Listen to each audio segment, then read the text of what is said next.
आमच्या इथे ना कबुतरांचं सारखं गॅलरीमध्ये येणं जाणं असतं आणि आज सकाळी देखील आलेला.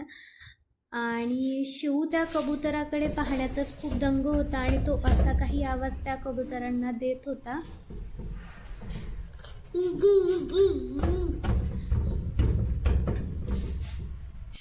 आज जेवणात मी एकटीच होते जेवायला, त्यामुळं मग एकटीसाठी काय बनवावं हा एक मोठा प्रश्न असतो.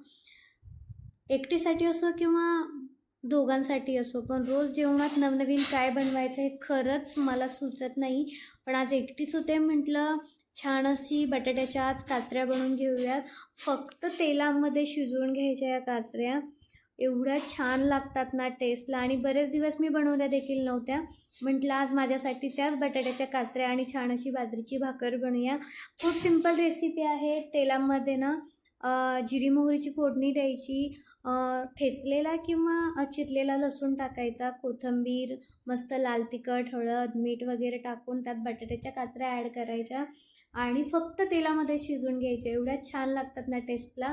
तुम्ही ही रेसिपी नक्की ट्राय करा. आता हे झालं माझ्या जेवणाचं.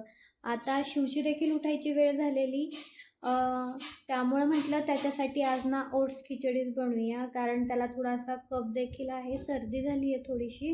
कारण 1-2 दिवस एवढं वातावरण चेंज होतं आहे ना, त्यामुळं मग मी 2-3 दिवस त्याची केळी बंदच केली आहे. नाहीतर मी त्याला ओट्समध्ये बनाना घालून छान असं मस्त बनवून देते. पण आज म्हटलं की बनाना नाहीच आहे, तर त्याला ओट्सची खिचडी बनवून द्याव्या. माझ्याकडे काही व्हेजीज होत्या,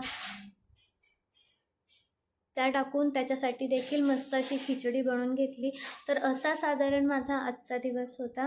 व्हिडिओ आवडला असेल तर व्हिडिओला लाईक, शेअर आणि चॅनलला सबस्क्राईब करायला विसरू नका.